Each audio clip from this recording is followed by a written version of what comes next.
বলে বেরোতে বলেছি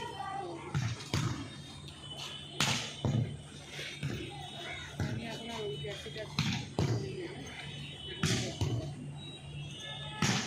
ডাল পোস্ত পাঁপড় ভাজা এইসব খেয়ে কি আর মাঠে আসা যায়? এইসব খেয়ে একটু ঘুমাতে হয়।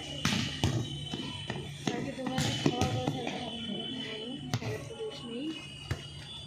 নেই, ঝিঙে দিয়ে পোস্ত করেছি, ডাল করেছি, পাঁপড় ভাজা করেছি, পটল ভাজা করেছি, আরামসে খেয়েছি। খেয়ে একটু মাঠে আসতে ইচ্ছা করে, একটু বডি আমি আমার কথা বলছি।